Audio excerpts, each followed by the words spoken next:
প্রিয় মাধ্যমিক পরীক্ষার্থী, সালদার স্যার ইউটিউব চ্যানেল থেকে তোমাদের সবাইকে স্বাগতম। আজকে তোমাদের জন্য ভৌত বিজ্ঞান একটা সাজেশন বিষয়ক প্রশ্ন নিয়ে এসেছি। শেষ সময় চূড়ান্ত প্রস্তুতি হিসাবে আমি বলবো এই ভিডিওটি যারা মাধ্যমিক পরীক্ষার্থী অর্থাৎ 2026 সালে অংশগ্রহণ করবে, 2027 সালে, 2028 সালে, যে কোনো সালে অংশগ্রহণ করুক না কেন, এই ভিডিওটি তাদের জন্য। কারণ এই ভিডিওতে আমি বিগত 2017 থেকে 2025 পর্যন্ত অর্থাৎ বিগত 8 বছরে যত রকমের প্রশ্ন আসছে সমস্ত প্রশ্নের উত্তর সহ বিশ্লেষণ দেখব। কাজেই যারা যারা মাধ্যমিক পরীক্ষায় অংশগ্রহণ করবে তাদের সবার জন্য এই প্রশ্নগুলি জানা খুব জরুরি। কারণ এই প্রশ্নগুলি জানলে একদিকে কী ধরনের প্রশ্ন আসে সেটা সম্পর্কে কন্টিনিউ পড়তে পারবে, দ্বিতীয়ত ওইভাবে প্রস্তুতি নিতে পারবে যাতে আমাদের কোন কোন প্রশ্ন দিকে বেশি গুরুত্ব দিতে হবে। হ্যাঁ, সবাইকে স্বাগতম। তাই তোমরা যারা এখন আমার চ্যানেলটিকে সাবস্ক্রাইব করোনি, এখনই চ্যানেলটিকে সাবস্ক্রাইব করে বেল আইকনটি প্রেস করে দাও এরকম আরও অনেক ধারাবাহিকভাবে ভিডিও পাওয়ার জন্য। তাই প্রথমে বলবো ভৌতবিজ্ঞান 2025-2024 সালে 2 মার্কের কোশ্চেন, গাণিতিক বিশ্লেষণ সহ উত্তর থাকবে এখানে। প্রতিটি বোর্ড পরীক্ষায় 9টি 2 মার্কের কোশ্চেন বা প্রশ্ন আসে। ভিডিওটিতে 18x2 অর্থাৎ 2025 সালে 2টি, 9টি, 2024 সালে 9টি, টোটাল 36 মার্কের পূর্ণাঙ্গ বিশ্লেষণ দেখবে। তো আমরা এখানে যদি দেখি এই প্রশ্নটি 2025 সালের 2 মার্কের কোশ্চেন আসছে, সেটা হচ্ছে বিভাগ গ থেকে। এই যে 3 নম্বরে নিম্নলিখিত প্রশ্নগুলির উত্তর দাও এবং এখানে কিন্তু তোমার দেখো প্রথম অঙ্কটা হচ্ছে 4 ওহম রোধ বিশিষ্ট একটি পাতলা তারকে বৃত্তে পরিবর্তিত করা হলে। এটা কিন্তু একটা সেট, আবার অন্য ক্ষেত্রে আরেকটা সেট। আমি যে প্রশ্নটি উত্তর দেখাবো সেটা হয়তো অন্য কোনো সেট, কিন্তু প্রশ্ন হয়তো ধারাবাহিকভাবে আগে পরে আসে। কারণ আমার প্রথম প্রশ্নের উত্তর যদি দেখি, এমন দুটি ধাতুর নাম লেখো যেখানে কপার উপস্থিত, তাহলে এটা 3-এর 1 দিয়েছে। তাহলে এই প্রশ্নটা যদি দেখি এখানে 3-এর 5 হিসাবে আছে, এমন দুটি ধাতুর নাম লেখো যেখানে কপার উপস্থিত। কাজে প্রশ্নগুলি ঘুরিয়ে ফিরিয়ে বিভিন্ন সেট অনুসারে বিভিন্ন রকম আসে। তো তাই সরাসরি আমরা চলে যাবো 1 নম্বরে। এমন দুটি ধাতুর নাম লেখো যেখানে কপার উপস্থিত, 3-এর 1। হ্যাঁ, তাহলে তামা উপস্থিত এমন দুটি তামা বা কপার সংকর ধাতু হলো পিতল এবং জার্মান সিলভার। তারপর প্রত্যেক সংকর ধাতুর একটি করে ব্যবহার লেখো। যেমন পিতলের ব্যবহার বাসনপত্র, মূর্তি, জলের কল ইত্যাদি তৈরিতে পিতল ব্যবহার করা হয়। এরপরে গিয়ে হলো আমার জার্মান সিলভারের ব্যবহার হচ্ছে অলঙ্কার তৈরিতে জার্মান সিলভার ব্যবহার করা হয়। এরপর 3-এর এই প্রশ্নের সাথে অথবা, অর্থাৎ তুমি একটা প্রশ্নের এই বিকল্প অপশন পেয়ে যাচ্ছ। খনিজ এবং আকরিক এর মধ্যে পার্থক্য বুঝিয়ে লেখো। এটা কিন্তু 2 মার্ক। হ্যাঁ, প্রকৃতির মধ্যে বিভিন্ন ধাতু যৌগের আকারে পাথর বা শিলার রূপে ভূপৃষ্ঠ বা ভূগর্ভে মাটি বালির সঙ্গে মিশ্রিত অবস্থা থাকে। প্রকৃতিতে এইসব অজৈব পদার্থকে খনিজ বলে। অপরপক্ষে সব খনিজ থেকে ধাতু নিষ্কাশন করা সম্ভব নয়। এমন দেখা গেছে যে অনেক খনিজ থেকে ধাতু নিষ্কাশন করা গেলেও তা অনেক জটিল এবং ব্যয় সাপেক্ষ। আকরিক হলো সেই সমস্ত খনিজ যা থেকে খুব কম খরচে সহজেই ধাতু নিষ্কাশন করা সম্ভব। যেমন আয়রন পাইরাইটস, আয়রন পাইরাইট যেটা হচ্ছে, এবং রেড হেমাটাইট উভয়ই আয়রনের খনিজ।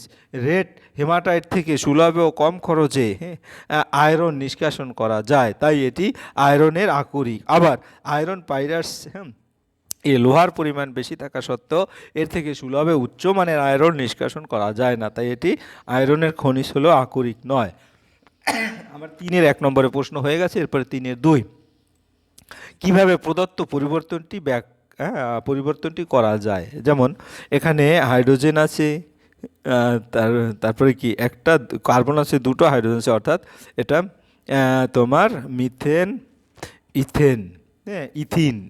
হ্যাঁ, আর এটা এভাবে দেখা গেছে চারিদিকে যে হাইড্রোজেন দেখানো আছে সেটা, অর্থাৎ সাধারণ উষ্ণতায় প্লাটিনিয়াম বা যা নিকেল ও অনুঘটকের উপস্থিতিতে অথবা 250 থেকে 300 ডিগ্রি উষ্ণতায় নিকেল চূর্ণ অনুঘটকের উপস্থিতিতে হাইড্রোজেন ও ইথিলিনের বিক্রিয়ায় ইথেন উৎপন্ন হয়। বিক্রিয়াটি সেন্ডার্স বিক্রিয়া নামে পরিচিত, স্যাবেটিয়ার সেন্ডার্স নামে পরিচিত। তাই দেখা গেছে এখানে কি মিথিলিন অর্থাৎ ইথিলিনের সাথে হাইড্রোজেন যুক্ত প্লাটিনামের উপস্থিতিতে, হ্যাঁ, অথবা 250 থেকে 300 ডিগ্রি নিকেল চূর্ণ, তাহলে দেখা গেছে ইথেন উৎপন্ন হয়। এরপর আমরা চলে যাবো 2টি জৈব ভঙ্গুর বা এনরিডেবল পলিমারের নাম লেখো। প্রোটিন এবং সেলুলোজ হলো দুটি জৈব ভঙ্গুর পলিমার।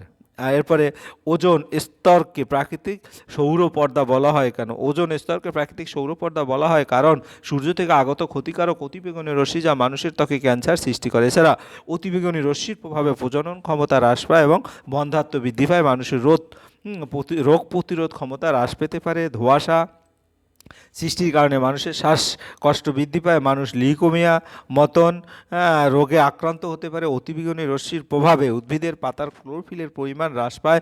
উদ্ভিদের বৃদ্ধি বিকাশ ব্যাহত হয়। সমুদ্রের উদ্ভিদ প্লাঙ্কটন মৃত্যু হয়।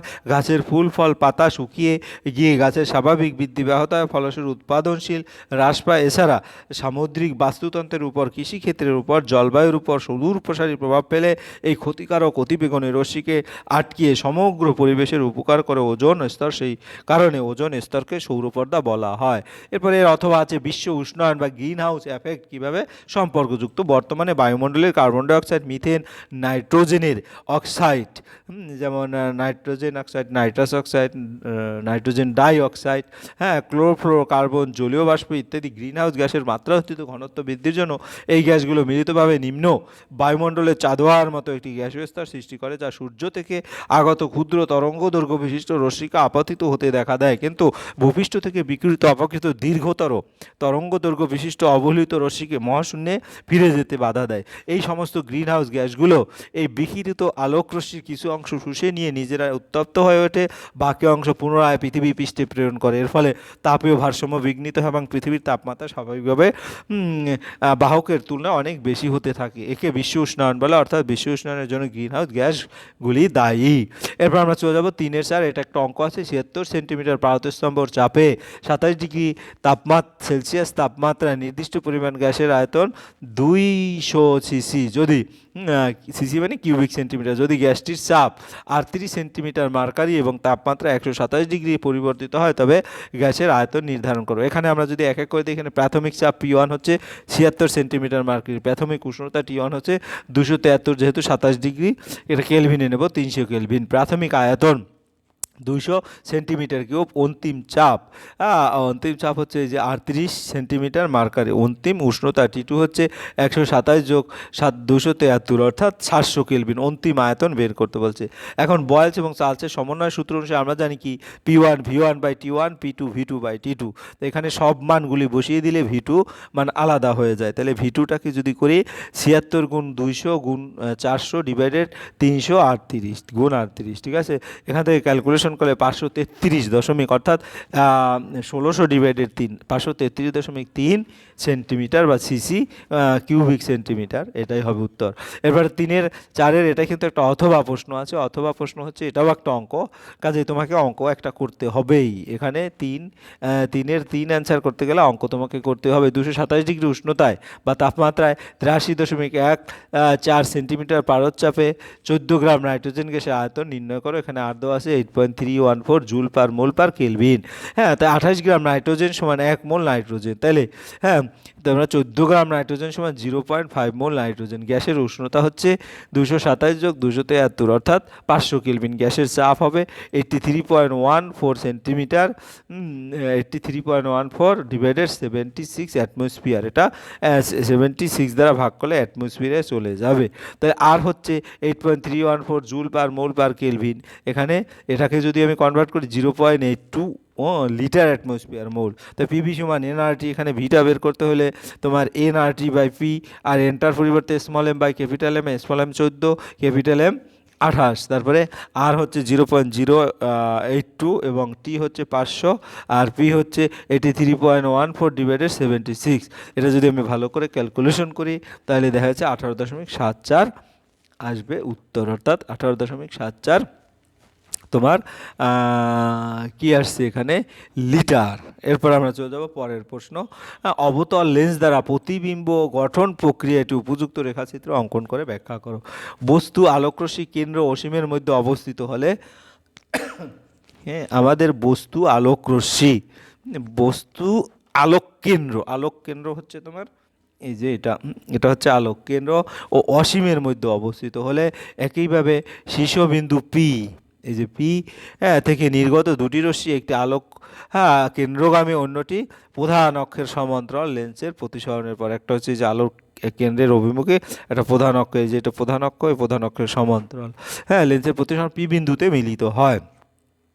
প্রতিসরণের পর তারা পি প্রাইম বিন্দুতে মিলিত হয়, যে পি প্রাইম, অর্থাৎ এটা এখান থেকে এসে এদিকে চলে যায়, এটা পিছনের দিকে বর্ধিত করলে এখানে এসে মিলিত হলো, অর্থাৎ এই রেখাটি এভাবে গিয়ে তারপরে এরকম যাবে, ঠিক আছে। আর একটা হচ্ছে তোমার সরাসরি কেন্দ্র দিয়ে যাবে, তাহলে পরপর তারা পি প্রাইম বিন্দুতে ছেদ করলো। পি প্রাইম বিন্দু থেকে প্রধান অক্ষের উপর অঙ্কিত লম্ব পি প্রাইম কিউ প্রাইম হলো পি কিউ এর প্রতিবিম্ব। প্রতিবিম্বটি অসৎ, সমশীর্ষ এবং বস্তু সাপেক্ষ আকারে অনেক ছোট। এভাবেই তোমরা আলোচনা করবে। আকাশ নীল দেখায় কেন, একটি স্থির চিত্র সহ ব্যাখ্যা করো। সূর্যের আলো ভূপৃষ্ঠে আসার পূর্বে অনেকটা পথ বায়ুমণ্ডলের মধ্যে দিয়ে যায়। বায়ুমণ্ডলের মধ্যে থাকা ক্ষুদ্র ধূলিকণা গ্যাসের অণু সূর্যালোকের বিক্ষেপণ ঘটায়। দৃশ্যমান আলোর মধ্যে লাল আলোর তরঙ্গদৈর্ঘ্য সবচেয়ে বেশি বলে লাল আলোর বিক্ষেপণ কম হয়, কিন্তু নীল আলো বা বেগুনি বর্ণের আলোর তরঙ্গদৈর্ঘ্য কম হয়।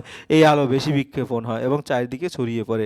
আমাদের চোখে বেগুনি অপেক্ষা নীল আলোর জন্য বেশি সংবেদনশীল বলে আমরা আকাশকে নীল দেখি। এই যে এটা হচ্ছে তোমার আকাশকে নীল দেখায় বিভিন্ন, এটা পৃথিবী, বায়ুমণ্ডল, বেগুনি, নীল বর্ণের আলোর বিচ্ছুরণ, নীল বর্ণের আলোর বিচ্ছুরণ, এভাবে চিত্র রেখে দেখাবে।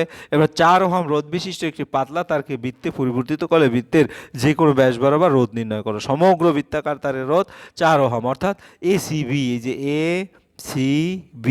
এসিবি অর্ধবৃত্তাকার অংশের রোধ, এডিবি অর্ধবৃত্তাকার অংশের রোধ 2 ওহম। তাহলে দুটো 2 ওহম।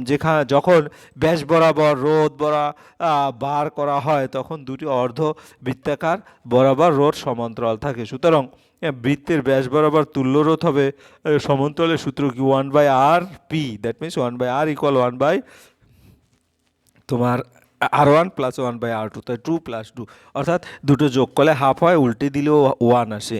দুটো যোগ করলে হাফ 1 হয়ে যায়, উল্টে দিল, অর্থাৎ ব্যাস বরাবর রোধ হবে 2 ওহম। অর্থাৎ আমি যদি এটাকে আর একটু ভালো করে দেখি, যে প্যারালাল যে সমীকরণ সেটা হচ্ছে 1/rp সমান 1/r1 প্লাস 1/r2, এটা ছিল তোমার মেইন প্যারালাল বা সমান্তরাল সমন্বয়ের যে সূত্র। তাহলে এখানে তোমার R1-এর মানও 2, R2-র মানও 2, পরে মানটা বসিয়ে ক্যালকুলেশন করলে আরপিটা সরাসরি উল্টে দিলে 1 হয়। যাই হোক, এরপরে 3-7 ক্যালসিয়াম অক্সাইড এর ইলেকট্রন ডট গঠনটি এঁকে দেখাও। ক্যালসিয়াম ও অক্সিজেনের পারমাণবিক সংখ্যা যথাক্রমে 20 এবং 8। তাই ক্যালসিয়াম যদি দেখি 1 2 3 4 5 6, ক্যালসিয়াম 2+, কারণ 2 8 8, অর্থাৎ 18, বাকি দুটো থাকে, কারণ ক্যালসিয়াম 2+, এবং অক্সিজেন 2-, কারণ এখানে 2 8 10 আর 6টা থাকে, তাই সর্বোচ্চ তোমার 2 8 8 যদি হয়ে যায় তখন 18, ওই কারণে দুটো ঘাটতি থাকে। তাহলে এই দুটো, এই যে ক্যালসিয়ামের 2+ আর এখানে 2-, এই দুটো অংশগ্রহণ করে ক্যালসিয়াম অক্সাইড উৎপন্ন করে। সোডিয়াম ক্লোরাইডের গলনাঙ্ক গ্লুকোজের গলনাঙ্ক থেকে অনেকটা বেশি কেন? গ্লুকোজ একটি সমযোজী যৌগ। সমযোজী যৌগের অণুগুলোর মধ্যে ক্রিয়ারত আকর্ষণ বা বিকর্ষণ বল দুর্বল হয়। অণুগুলো বিচ্ছিন্ন করতে অনেক তোমার কম তাপ শক্তির প্রয়োজন হয়। সেজন্য সমযোজী যৌগগুলো সাধারণত নিম্ন গলনাঙ্ক স্ফুটাঙ্ক বিশিষ্ট হয় তড়িৎযোজী যৌগের তুলনায়। যেহেতু সোডিয়াম ক্লোরাইড একটি তড়িৎযোজী যৌগ, সেই কারণে সোডিয়াম ক্লোরাইডের গলনাঙ্ক গ্লুকোজের গলনাঙ্কের থেকে অনেকটা বেশি। পদার্থ যৌগগুলোর মধ্যে তড়িৎযোজী এবং সমযোজী শনাক্ত করো। এই দুটোর মধ্যে তড়িৎযোজী হচ্ছে লিথিয়াম হাইড্রাইড, পটাশিয়াম ক্লোরাইড, এবং সমযোজী যৌগ হচ্ছে অ্যামোনিয়া এবং তোমার মিথেন। ইথেন হচ্ছে এটা। উত্তপ্ত সোডিয়ামের উপর দিয়ে শুষ্ক অ্যামোনিয়া গ্যাস চালনা করলে কি ঘটবে? সমিত রাসায়নিক সমীকরণ সহ লেখো। প্রায় 300 ডিগ্রি সেলসিয়াস উষ্ণতায় উত্তপ্ত শুষ্ক সোডিয়াম ধাতুর উপর দিয়ে অ্যামোনিয়া গ্যাস চালনা করলে ধূসর সাদা বর্ণের সোডিয়াম অ্যামাইড বা সোডামাইট লবণ এবং একটু বর্ণহীন গ্যাস উৎপন্ন হয়, যার মধ্যে দিয়ে জ্বলন্ত পাটকাঠি ধরলে গ্যাসটি নীলা বা শিখায় জ্বলে এবং প্যালাডিয়াম ধাতু দ্বারা শোষিত হয়। তাই বলা যায় যে উৎপন্ন গ্যাসটি হলো হাইড্রোজেন। এই পরীক্ষাটি প্রমাণ করে যে অ্যামোনিয়ায় হাইড্রোজেন আছে। তাই যে সোডিয়াম আর অ্যামোনিয়া বিক্রিয়া করে sodium amide, that means plus hydrogen. এই ছিল তোমার 2025 সালের প্রশ্ন এবং তার উত্তর। এবার আমরা দেখব 2024 সালের প্রশ্ন। তাই 2024 সালের যে প্রশ্নটা ভৌতবিজ্ঞান, এখানেও কিন্তু গ বিভাগ থেকে এরকম তোমার নিম্নলিখিত প্রশ্নগুলো উত্তর দাও। তো 9টি প্রশ্ন, 9 দুগুণ 18 মার্কের প্রশ্ন। যেমন ফায়ার আইসের সংকেত লিখো, এর থেকে কিভাবে মিথেন গ্যাস পাওয়া যাবে। 1 নম্বরেই দেখাচ্ছি, এখানে কিন্তু 1 নম্বরের সাথে 1 নম্বর মিল আছে। ফায়ার আইস, তাহলে ফায়ার আইসের সংকেত হলো 4 মিথেন এবং 13 অণু জল, অর্থাৎ 4CH4 23H2O। সমুদ্রের নিচ থেকে নির্গত মিথেন সমুদ্রের ঠান্ডা জলের সংস্পর্শে এলে মিথেন হাইড্রেটের ক্লাস উৎপন্ন করে। এই মিথেন হাইড্রেট উত্তপ্ত করলে মিথেন গ্যাস পাওয়া যায়। 3-2 -3 ডিগ্রি উষ্ণতায় নির্দিষ্ট পরিমাণে একটি গ্যাসের আয়তন তোমার কি হলো 750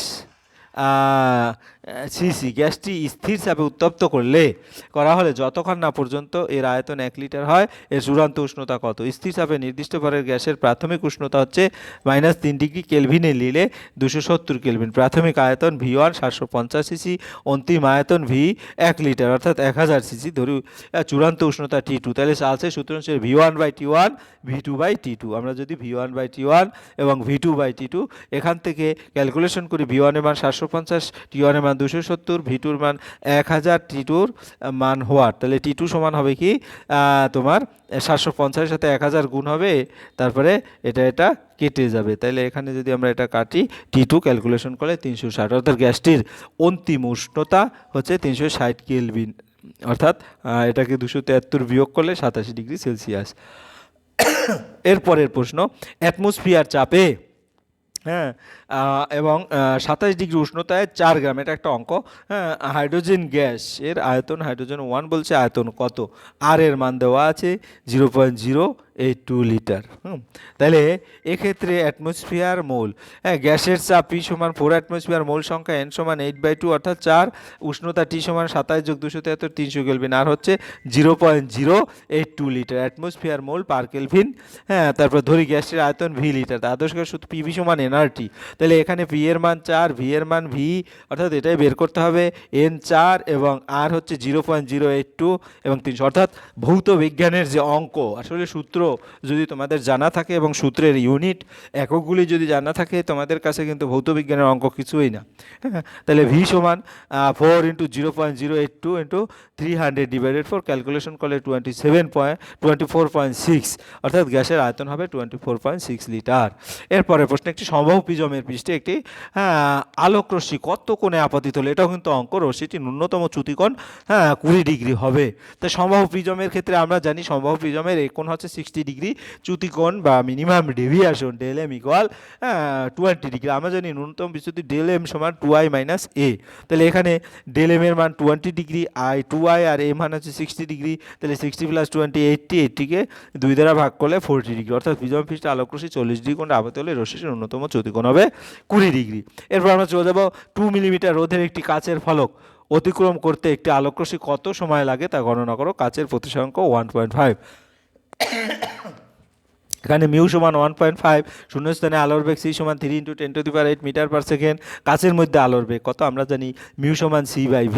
তাহলে মিউর মান 1.5, C এর মান 3 × 10⁸, আর V এর মান এখান থেকে বের করতে হবে। তাহলে এখানে যদি বের করি, তাহলে 3 × 10⁸কে 1.5 দ্বারা ভাগ করলেই চলে আসবে, অর্থাৎ 2 × 10⁻। কাচের মধ্যে দিয়ে আলোর বেগ হবে 2 × 10⁸।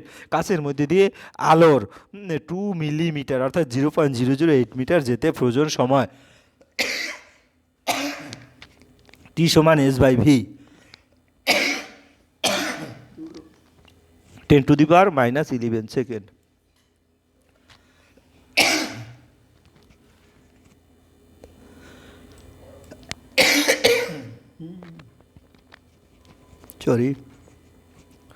একটি বৈদ্যুতিক কোষের অভ্যন্তরীণ রোধ এবং EMF এর মধ্যে সম্পর্ক প্রতিষ্ঠা করো। ধরা যাক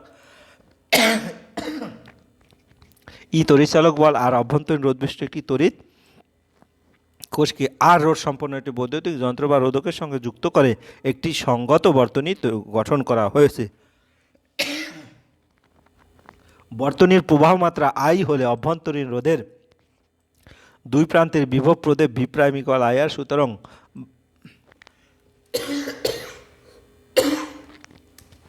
বাহ্যিক রোডের দুই প্রান্তের কার্যকর বিভব প্রভেদ হবে ভি সমান ই মাইনাস বি প্রাইম। এই কার্যকর বিভব প্রভেদ বহিস্থ রোধ আর এর মধ্যে দিয়ে প্রবাহ মাত্রা চালনা করে, অর্থাৎ ওহামের সূত্র অনুসারে ভি সমান আই আর, আই আর সমান E minus B prime, B prime I R সমান বি প্রাইম হচ্ছে স্মল আই আর, ই সমান আই যদি কমন নেই আর প্লাস আর। এটি হলো তড়িৎ কোষের তড়িৎচালক বল এবং অভ্যন্তরীণ রোধের মধ্যে সম্পর্ক।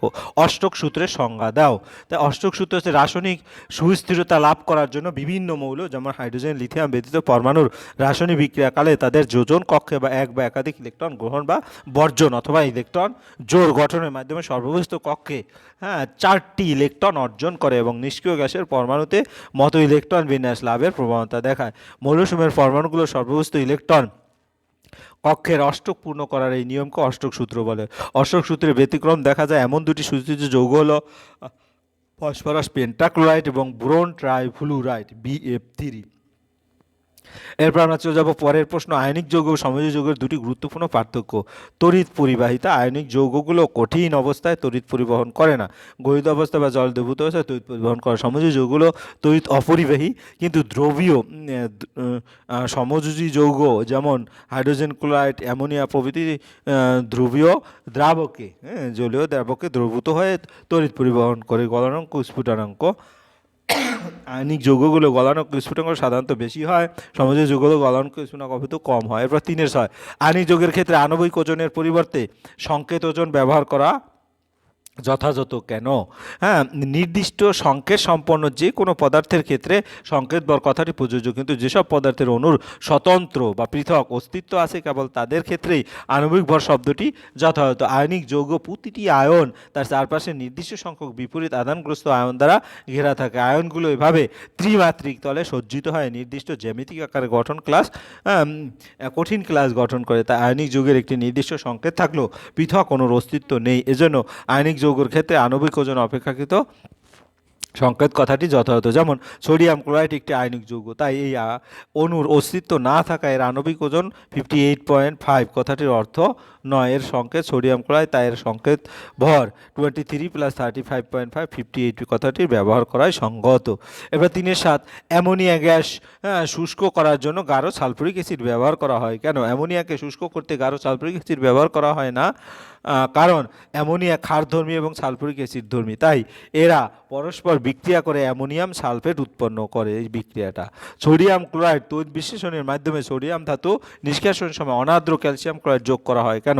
সোডিয়াম ক্লোরাইড গলনাঙ্ক অনেক বেশি, প্রায় 801 ডিগ্রি সেলসিয়াস। এই উচ্চ তাপমাত্রায় গলনাঙ্ক কমানোর জন্য ক্যালসিয়াম ক্লোরাইড এবং সোডিয়াম ক্লোরাইড 3:2 অনুপাতে মেশানো হয়। মেশানোর ফলে সোডিয়াম ক্লোরাইডের গলনাঙ্ক 580 ডিগ্রি সেলসিয়াস হয়ে যায়। লোহায় মরচে পড়া প্রতিরোধের দুটি উপায় উল্লেখ করো। লোহায় মরচে পড়া প্রতিরোধের দুটি উপায় হচ্ছে লোহার গায়ে আলকাত্রা প্রলেপ দিলে বা তেল রং লাগালে লোহায় মরচে পড়ে না। তড়িৎ বিশ্লেষণ পদ্ধতিতে লোহার উপর নিকেল বা ক্রোমিয়ামের প্রলেপ দিলে লোহায় মরচে পড়ে না।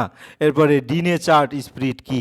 রেকটিফায়েড স্পিরিটকে পানের অনুপযোগী করার জন্য বিভিন্ন বিষাক্ত পদার্থ যেমন methyl alcohol, naphtha, pyridine, rubber নির্যাস প্রভৃতি মেশানো হয়। 10% মিথাইল অ্যালকোহলযুক্ত এই রেকটিফাইড স্পিরিটকে মেথিলেটেড স্পিরিট বা ডিনেচার্ড স্পিরিট বলে। ইথাইল অ্যালকোহল অ্যাসিটিক অ্যাসিড একটি করে ব্যবহার লেখো। তারপরে রেজিন, গাম, বার্নিশ রং, কৃত্রিম রবার, ঔষধ প্রভৃতি দ্রাবকের রূপে ইথাইল অ্যালকোহল ব্যবহার করা হয়। অ্যাসিটিক অ্যাসিডের লঘু জলীয় দ্রবণকে 5 থেকে 8% ভিনেগার বলে। ভিনেগার মাছ মাংস সংরক্ষণ, নানা রকম আচার, চাটনি ইত্যাদি তৈরিতে কাজে লাগে। এই ছিল তোমাদের 2025 এবং 2024 সালের 3 দাগ নম্বরের 2 মার্কের 9টি করে প্রশ্ন, টোটাল 18টি প্রশ্ন অথবা সহ বিশ্লেষণ। আশা করি ভিডিওটি যদি মনোযোগ সহকারে দেখো তাহলে তোমরা সমস্ত প্রশ্নের উত্তর বুঝতে পারবে। ভিডিওটি দেখার জন্য অসংখ্য ধন্যবাদ। ভিডিওটি ভালো লাগলে লাইক কমেন্ট শেয়ার করতে ভুলবে না। আজ এই পর্যন্তই, ধন্যবাদ সবাইকে।